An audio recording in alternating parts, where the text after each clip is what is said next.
Okay, here is our agenda for this session tonight on Votebuilder 103, using Votebuilder to build your canvases.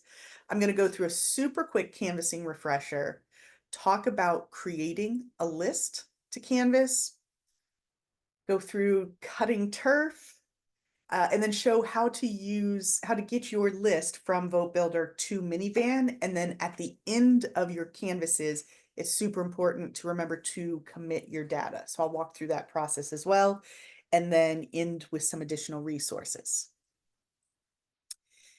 If I'm saying Votebuilder and you don't know what Votebuilder is, you maybe aren't a Votebuilder user, I will share resources here where you can get involved knocking doors, making calls, and some other training sessions to keep building your skills.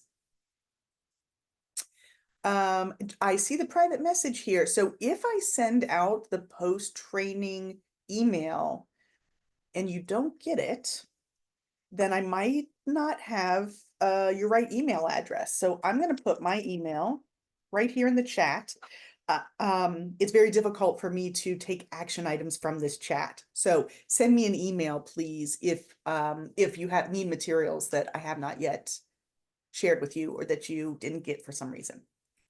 Okay, canvassing refresher. So I asked this with volunteers when I lead the volunteer training every Thursday on canvassing. I want to ask this group the same thing, and I have a little bit of a nuance to the answer for you as Votebuilder administrators. But why do we canvass? Why do we put such an emphasis on canvassing in campaigns? If you want to type in the chat.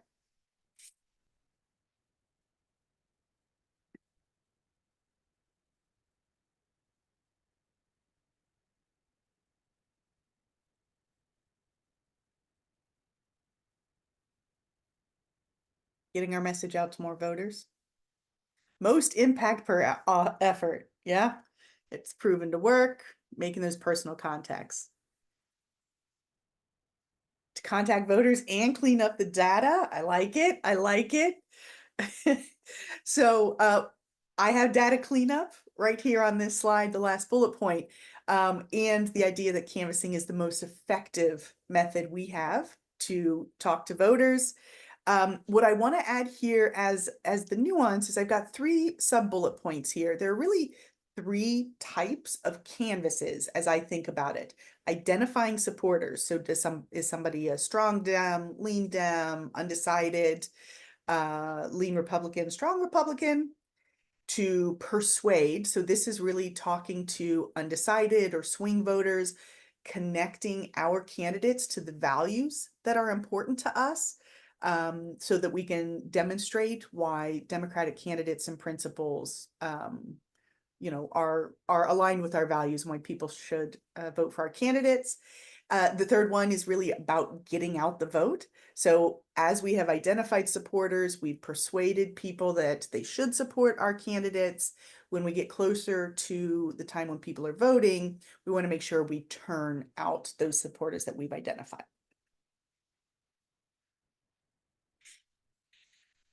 Couple of tips I always like to share on working with Votebuilder. It requires patience, practice, and experimentation. So it takes more than an hour to learn Votebuilder. There was somebody in the chat who's been using it 20 years, longer than I have. So it takes time to learn. It is a very powerful and robust tool. So the more you use it, the more you practice, I find I get faster and easier. There are some tasks that I do twice a week, 3 times a week, and I can do those tasks very quickly. When I first learned how to do them, it did take me some time. There's more than one way to do things. So I will share the processes I use. If you have a slightly different process you do to do the same task, like that's cool. There are multiple paths to get to the right answer here. And I encourage experimentation. So you pretty much can't break Votebuilder. When I'm trying to figure out a new skill or a new task in Votebuilder, I will try some things. I know I can't break it, so I'm gonna click around and apply some logic and see if I can figure something out.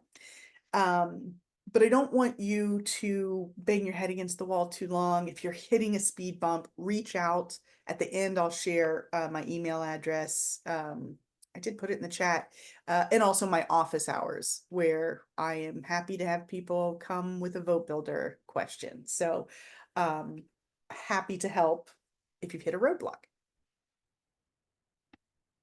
Let's talk about creating our Canvas list. So the first step here, and these steps are 70% the same as creating a list for a phone bank, but there are a couple of nuances here. So the first thing is to think about who you are trying to canvas and make sure you're in the right version of Vote Builder, my voters or my campaign. So for canvassing, for door knocking, I'm not generally someone who thinks about doing door knocking to specifically recruit volunteers. If I've got a really strong list of potential volunteers, I'm probably going to phone bank them. That doesn't mean you can't canvass them. But when you're thinking about who you're going to canvass, should you be in my voters, which has the voter roll, or should you be in my campaign, which has or volunteer list? This is a screenshot in my voters where I've gone to create a new search. I have an arrow on the left-hand side that is pointing at create a list. This process I've also trained on in the Build a Phone Bank session and in Vote Builder 101. What is different when you're thinking about canvassing is this step 2, where you probably want to remove people who have been contacted recently or canvassed recently so that your conversations are better. And these are, got ahead of myself here. So this is how you would pull a list and then narrow it based on people who have been recently canvassed. So in this screenshot, I'm pulling a list from Persuasion version 3 is the box I have checked. That's the lists were recently updated. And then I'm going to add a step to narrow people. This is what I wanted to talk about, was this canvas status section in Vote Builder. As always, when you click on the arrow, it will expand this list. And when you select exclude people based on the following canvas results, it automatically selects the most common things to exclude people for. I will share these slides tomorrow so you'll see them, but what you might notice if you've used this canvas exclusion status before, I have deselected a few types of canvas results from here. So for example, if somebody says, let's see here, landline, I deselected landline. I'm knocking on people's doors. I don't care what kind of phone you have. Also, if somebody says, like out of order, the phone number is out of order, that's irrelevant when I'm canvassing. And in fact, if I've been unable to reach you on the phone, I want to try extra hard to get you on the door. Also, people who have wrong number is the other one here that I deselected because I want to try to reach those people on the doors. The next part of narrowing this list down would be to set a reasonable date range. So for example, right now, if you are a county party chair or a precinct leader, maybe you're a candidate and your canvassing to date has been, you know, moderate, not huge. You're not on your second pass through the list. So you would want to perhaps set a date range that says if people have been canvassed in the past 6 months so far this year, you might not want to go knock on their door again. But when we get to October, at that point, you might find that you want to say, I still want to canvass people that maybe I knocked on their door 2 weeks ago, but now early vote has started. So I want to make sure I'm talking to those people. So give a little bit of thought to the date range that you are selecting to narrow for.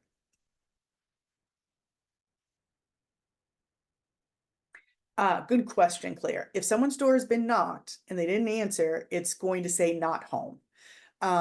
So they won't show up as having been canvassed.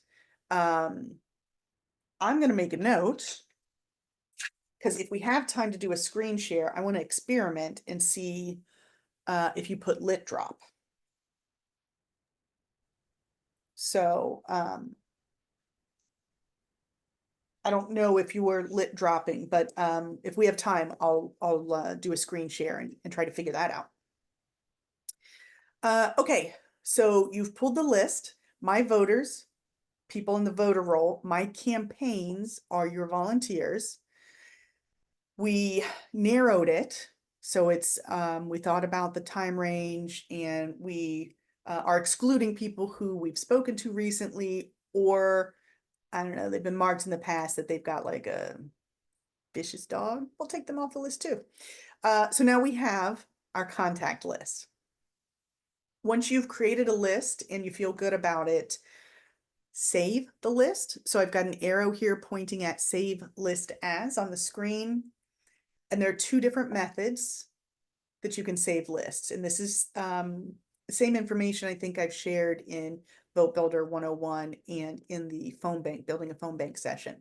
You can make a saved list or a saved search. A saved list never changes. I use saved lists mostly if it's something really short term. So, for example, I normally make confirmation calls in advance of training sessions. Didn't do it today, but normally do. That's a list I need for like 24 hours. I make a saved list. Saved search will save the criteria that you set and update it on a regular basis. So for example, if somebody new moves into the neighborhood and there's been an update from the Board of Elections, they will be added to that list. Maybe somebody is a newly registered voter, they could be updated to this list. So depending on what your criteria and your purpose are, you can either do a saved list or a saved search. In this case, I'm saving my list here. And what I really recommend when you're naming your lists or searches is to develop a naming convention, a standard way you name things every time.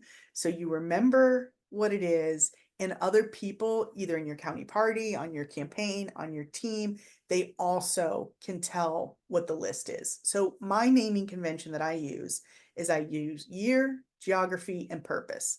So this example, I put 2024, Holly Springs, which is my town, and then I put persuasion because I was pulling this list of swing voters to talk to them about our candidates. So highly recommend setting that naming convention. And also in the description field, if I use any abbreviations, I'll usually define them in the description box.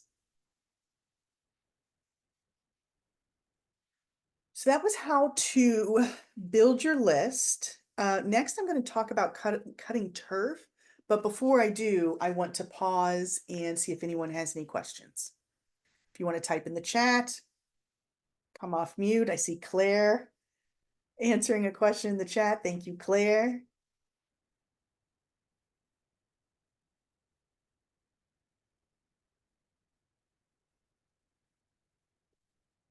Okay, let's talk about cutting turf.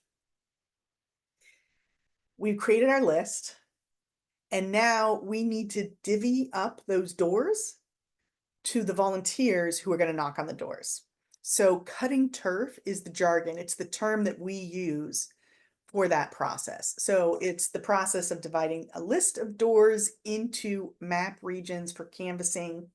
And there are a couple of different ways to do it. So when you have your list loaded, and the last thing we did was we saved our list. This time we're going to cut turf. So I've got a red arrow pointing at the cut turf icon. We have two options. There is a manual way to cut turf, and then there is the magic way. I'm going to walk through the manual way first, and there are lots of people who super are into cutting turf. If you know neighborhoods inside and out, like you can bring that local knowledge, and it can be incredibly valuable. So I've clicked on the cutting turf icon, and this is my Holly Springs list. Each of those black dots is a door. First thing I'm going to do is zoom in because that was too small for me to look at. And to effectively cut the turfs, I want to be able to see the streets and where the houses are. So this is what it looks like when I've zoomed in. And now I'm going to say this grouping of houses that's at this intersection. What do we have here? I can't see it. It's near Terrace Teeter. So we've got this grouping of houses that looks like it makes sense to consider those a turf. So you will use the turf cutting tool, and it'll be a little icon on your screen, and you will click around that neighborhood. You can see that it's starting to shade it yellow for this grouping. Everywhere I have clicked on the screen has made this white box. And then the important part is that I need to click again on the first box I created, and that closes the loop, and that makes this a turf. So now I've got, I don't know, that looks like about 20, maybe 22 doors. That's a decent number.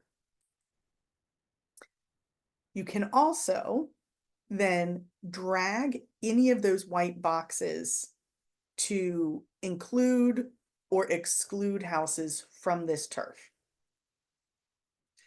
And you basically repeat that for each of these doors until you get to turfs that include all those doors that feel good to you. There's also a magic way. So the red arrow here is pointing at, it looks like a magic wand to me. That's why I call it the magic way. Looks like a magic wand. So when you click on that button, now you get some options here of how you can divvy up that turf. So you can either have an equal number of addresses per turf. So if you've got 20 volunteers and you have 200 doors, you might say, I want each person to have 10 doors. The pro of that is that it's numerically balanced. The con is that you might have like a random house over in the middle of nowhere and then 9 compressed doors.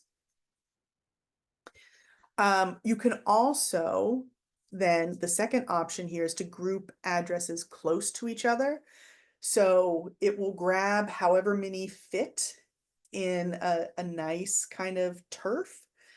And then each turf might have a different number of houses. This one has 14, this one has 7, this one has 15, this one has 16. They'll probably be roughly close, but you might have a couple of outliers. So in this case, it looks like I selected to group addresses close to each other and to make 30 turfs. So when I click that magic button, it starts thinking, and it created each of these turfs for me right off the bat. So each different color is a different turf.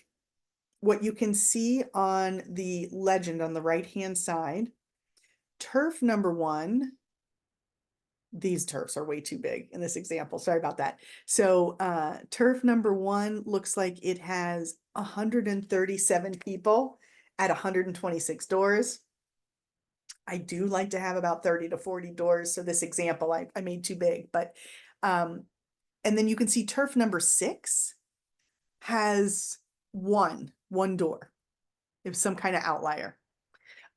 So you can, at this point, you could zoom in and drag the boxes if you wanted to make some adjustments. I actually would recommend, unless like you're super into cutting turf, and like I said, there are people who love it. Josh Stein's mother our gubernatorial candidate's mom is like a turf cutting pro. I would go the magic route and then drag. And if I wanted to make some adjustments, I think that's the fastest way. But it's something you can experiment with. So I've made adjustments. I'm good with these turfs. You can see in the upper right-hand corner, there is a blue button that says Save and Finish. So this screen is coming up here so I can save this map region. This is another example where you probably want to have a naming convention. So this one I named 2024, April 2nd, training. So you should probably use like 2024, Alamance, turnout conversations, something like that.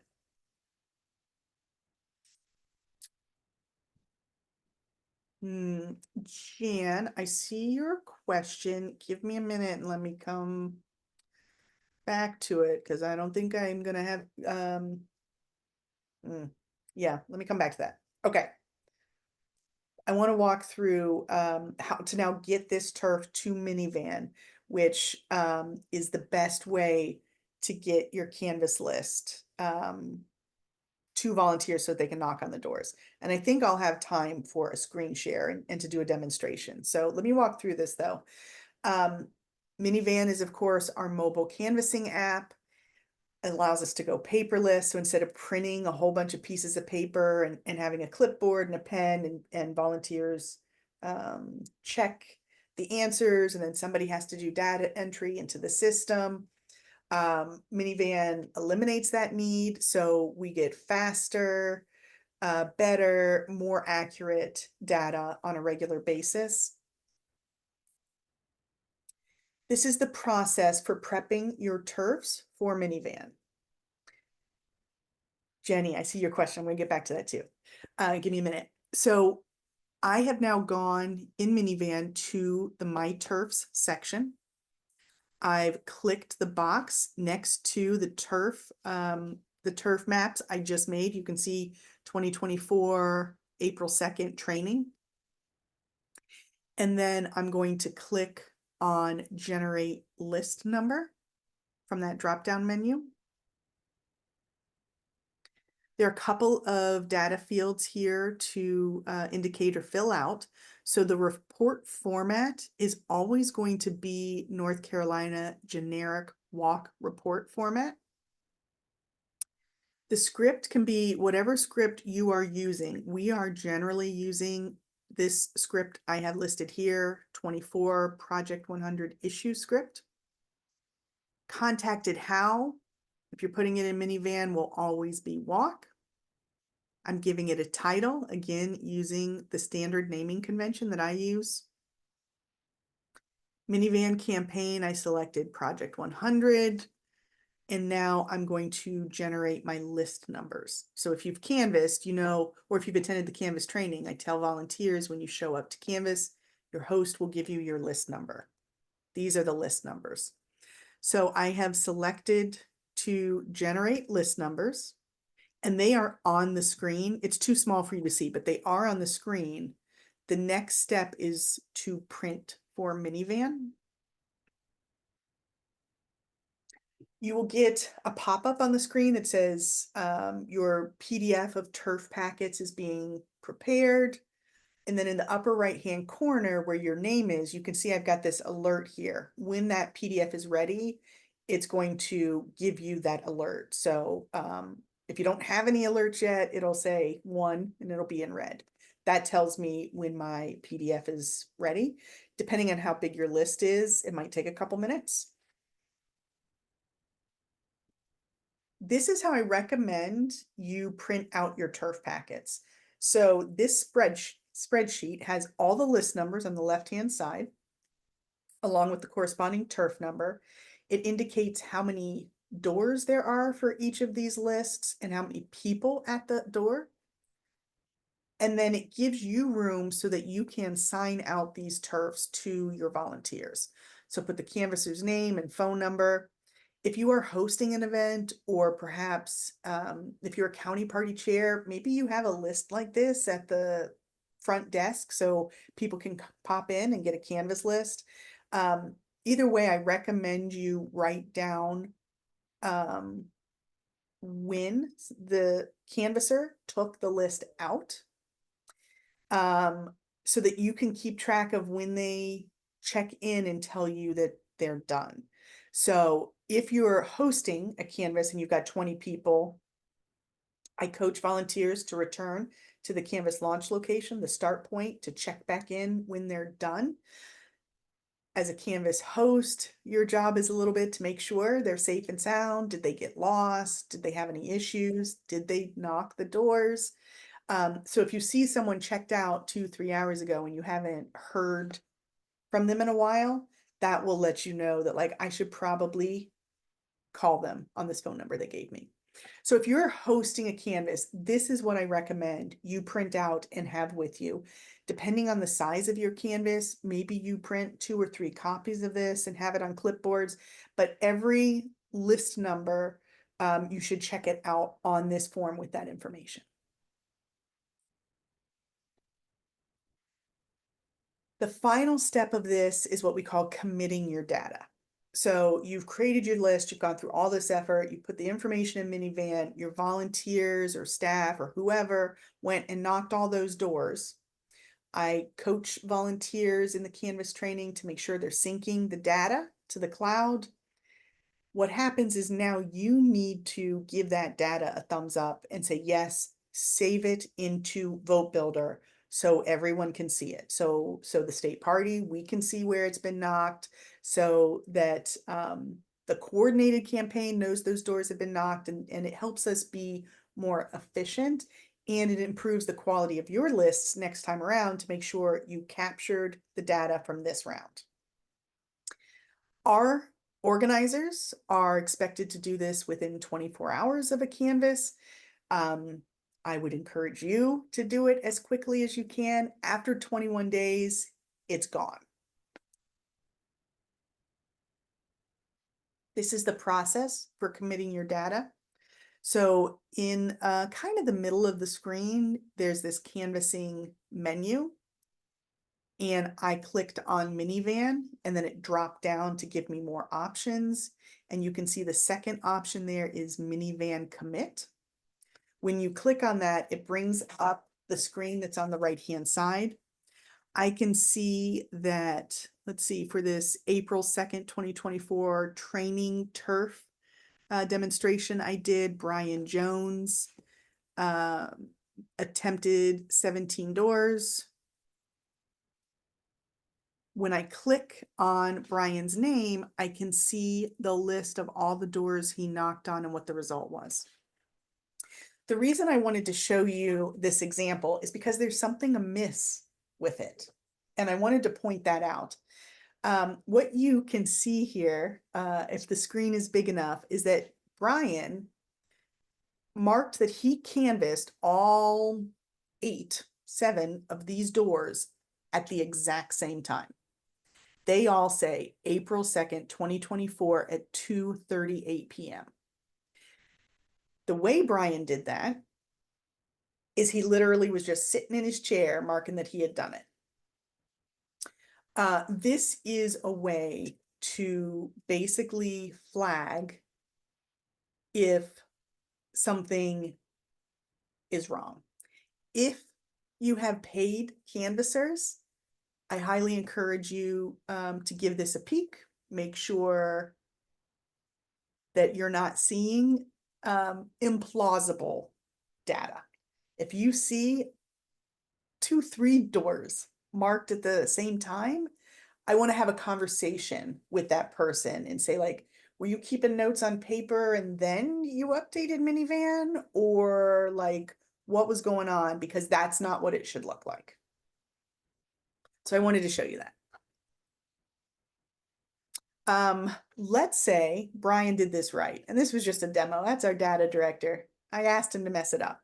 So if I take a peek at that data and it looks good, you can see I have checked the blue box next to his name.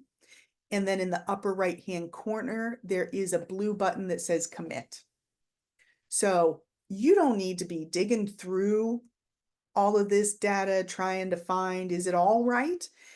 Just put eyes on it and make sure not all doors were knocked at the exact same time. If they were, I I like to assume best intentions. Maybe it's a coaching opportunity, or maybe it's shenanigans. So otherwise, when the data looks good, hit that blue button to commit the data.